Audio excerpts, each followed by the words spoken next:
आप लोगों ने ये वायरल वीडियो जरूर देखा होगा जिसमें फेंसिंग से इस ओर खड़ी लड़की खुशी से डांस कर रही है और वीडियो बना रही है। वहीं फेंसिंग से दूसरी तरफ खड़ी लड़कियों को देखकर ऐसा लगता है कि वो भी डांस करना चाहती हैं और आज़ादी चाहती हैं, इसलिए वो फेंसिंग को पार करके इस तरफ इंडिया में आना चाहती हैं। जबकि रियलिटी में बिल्कुल इससे अपोजिट हो रहा है, क्योंकि बॉर्डर से उस तरफ खड़ी लड़कियां चाहते हुए भी बॉर्डर को पार करके इंडिया में नहीं आ पा रही हैं। लेकिन वहीं दूसरी तरफ इंडिया की लड़कियों को उनके ना चाहते हुए भी उन्हें बॉर्डर से उस पार बांग्लादेश में ले जाया जा रहा है और उन्हें जिस्म फरोशी के अड्डों पे बेचा जा रहा है। आपको ये सुनकर मजाक लग रहा होगा, लेकिन ये कोई मजाक नहीं है, बल्कि एक डार्क रियलिटी है जिससे अपन विस्तार से जानेंगे इस वीडियो में।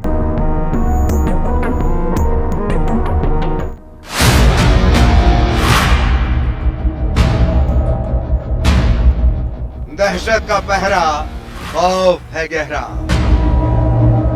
मैंने 12 जनवरी को एक खबर पढ़ी जिसकी हेडलाइन थी कि मुस्लिम युवक आदिवासी लड़कियों को जिस्म के बाजार में बेच रहे हैं, और आगे खबर में लिखा था कि एक लड़की मिली है उनके चंगुल से जिसने बताया है कि उसे 16 महीने तक एक जगह पे कैद रखा गया और उसके साथ अपहरणकर्ता व उसके साथियों ने मिलकर उसके साथ सामूहिक किया व उसे ठीक से खाना तक नहीं दिया गया और उसे अमानवीय तरीकों से प्रताड़ित भी किया गया। ये खबर पढ़ने के बाद जब मैंने इस नेक्सस के बारे में जानने के लिए और अलग अलग जगह पे वीडियोस देखे और आर्टिकल्स पढ़े, तब मुझे पता चला कि ये नेक्सस लड़कियों के लिए कितना डेंजरस हो सकता है। तो आगे अब हम जानेंगे कि इस नेक्सस को आखिर ऑपरेट कैसे किया जा रहा है। सबसे पहले तो ये इलीगल इमिग्रेंट्स यानी कि जो बांग्लादेशी मुस्लिम है, ये आदिवासी लड़कियों को अलग अलग तरीकों से रीच आउट करते हैं और उनके साथ संपर्क बनाते हैं, जैसे कि फेरी वाले बनकर। ये वहाँ के हिंदू और आदिवासी मोहल्लों और कस्बों में जाते हैं और वहाँ पर जब भी कोई उन्हें अकेली लड़की मिलती है तो उसके साथ मीठी मीठी बातें करते हैं और उससे उनकी निजी जानकारियाँ हासिल कर लेते हैं, जैसे कि उनकी मोबाइल नंबर और उनके फैमिली मेम्बर्स के बारे में। और दूसरा टारगेट ये उन लड़कियों को करते हैं जो पास के किसी शहर में किसी कंपनी में या फैक्ट्री में काम करने जाती हैं, तो ये उनके साथ सहयोगी बनकर उनके साथ संपर्क बना लेते हैं। इसके अलावा भी ये अन्य तरीकों से लड़कियों की पर्सनल डिटेल्स निकलवा सकते हैं। ये कैसे निकालते हैं ये आपको वीडियो में अपने आप ही पता चल जाएगा। और ऐसे 50 आरोपियों को अभी तक जेल भी भेजा जा चुका है, और जब इनके मोबाइल चेक किए गए तब उनमें कई लड़कियों के नंबर मिले जिन्हें उन्होंने उनके अलग नाम से सेव करके रखा था। लड़कियों के नंबर मिलने के बाद वो उनके साथ घंटों घंटों तक बात करते हैं और उन्हें अपने झांसे में लेने की कोशिश करते हैं। और जो भी लड़की इनसे बात करने से मना करती है या इनके नंबर ब्लॉक कर देती है, तो ये उन्हें अलग अलग नंबरों से कॉल करते हैं और उसे जान से मारने तक की धमकी देते हैं। इसके बाद जो भी लड़की इन पे विश्वास कर लेती है उसे वो नौकरी का बहाना देते हैं और किसी शहर में बुला लेते हैं। इसके बाद भी जो लड़की मना करती है उसे वो 5-6 हज़ार रुपये भेज देते हैं, जिसके बाद लड़कियां उन पे विश्वास कर लेती हैं और ये जहाँ पे भी बुलाते हैं वहाँ पे चली जाती हैं।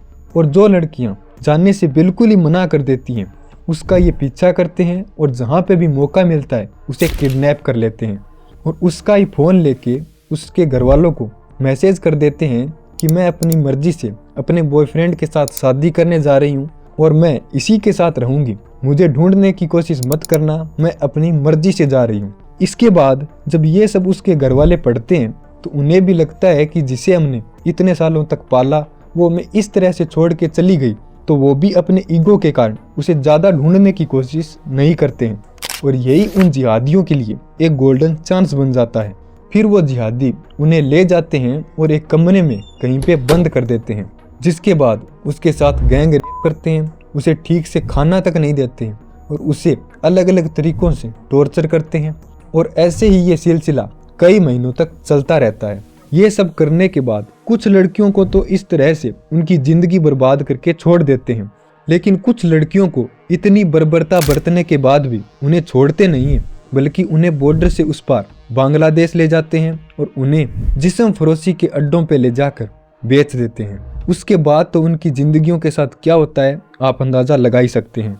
और ऐसा सिर्फ कोई 1-2 केस नहीं है, बल्कि कोडा गांव के पुलिस की खुफिया रिपोर्ट के अनुसार सिर्फ कोडा गांव क्षेत्र से ही 260 से अधिक लड़कियां ऐसे ह्यूमन ट्रैफिकिंग के झांसे में आ चुकी हैं।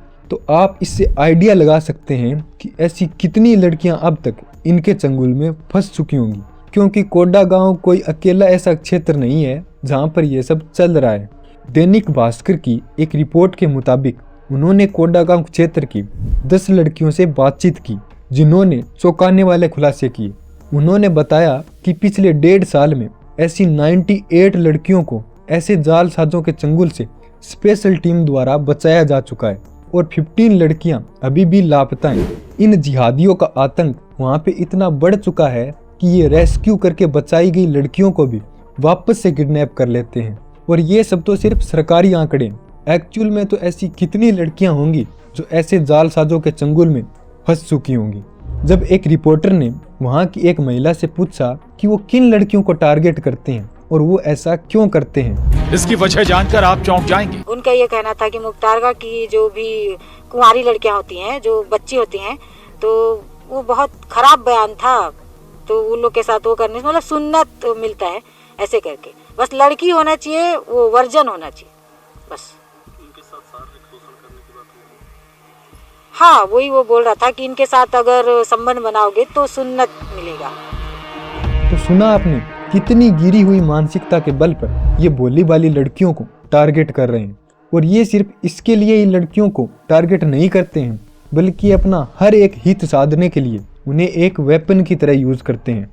जैसे कि जमीन हड़पना, कोई जिहादी उसी तरह से कोई लड़की को टारगेट करता है और उसे अपने प्यार के झांसे में लेकर उसके साथ शादी कर लेता है और उसके ही घर पर घर जमाई बनकर रहने लगता है।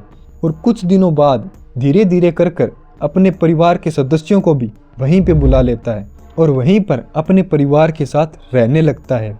और जब इनकी संख्या वहाँ पर बढ़ जाती है तो ये वहाँ पर उन आदिवासी घरवालों के साथ मारपीट करते हैं और गिफ्ट लैंड के नाम पर उनकी ज़मीन अपने नाम पे करवा लेते हैं और उन्हें वहाँ से धक्के मारकर बाहर निकाल देते हैं। और इस तरह से वो आदिवासी लोगों के घर और खेत दोनों ज़मीनें इसी तरह से छीन लेते हैं। दूसरा है पॉलिटिक्स। आदिवासी एरिया में पंचायत बनी होती है जहाँ पे वहीं का एक व्यक्ति सरपंच बनता है और वहाँ पे रूल करता है ताकि वो वहाँ की समस्याओं को नज़दीकी से जान सके और जो उनके लिए सूटेबल हो वो काम कर सके। लेकिन ये जिहादी इसका भी फायदा उठाने में पीछे नहीं रहते हैं। वो इसी तरह से कोई जिहादी वहाँ की आदिवासी लड़की से शादी करता है और उसे फ्रंट में रखकर चुनाव लड़ता है और फिर जब वो आदिवासी महिला के चेहरे पे इलेक्शन जीत जाता है तो फिर वो पीछे बैठा जिहादी उन्हीं आदिवासी लोगों पे अत्याचार करता है। वो अपने साथ आए और इलीगल इमिग्रेंट्स के फेक डॉक्यूमेंट बनाने में उनकी हेल्प करता है और आदिवासी लोगों के साथ साथ वहाँ के हिंदुओं और मुस्लिम लोगों के घरों और खेतों पे भी कब्जा करते हैं और उन्हें वहाँ से बेदखल कर देते हैं। और जिन भी मोहल्लों और कस्बों में इनकी जनसंख्या अधिक हो जाती है वहाँ पर ये स्थानीय लड़कियों के साथ खुलेआम छेड़छाड़ करते हैं और जो भी लड़की इनका विरोध करती है उसका ये पीछा करते हैं और उसे गायब तक कर देते हैं। आप सोच रहे होंगे कि इनका आतंक सिर्फ इन एरियाज तक ही सीमित होगा, लेकिन ऐसा बिल्कुल भी नहीं है। अभी अभी मुंबई मांद्रा में सैफली खान पर जो हमला हुआ है इसमें आरोपी कोई और नहीं है बल्कि बांग्लादेश का ही मोहम्मद शरीफुल इस्लाम शहजाद है। तो आप अभी से अंदाज़ा लगा सकते हैं कि अब इनका आतंक यहाँ तक ही सीमित नहीं रहा है बल्कि देश के हर हिस्से में फैलता जा रहा है। तो मिलते हैं नेक्स्ट वीडियो में, तब तक बी सेफ, बी अवेयर और स्वागत है आपका अपने चैनल थ्रिल रिडल पर। मैं विनीत किरोड़ीवाल।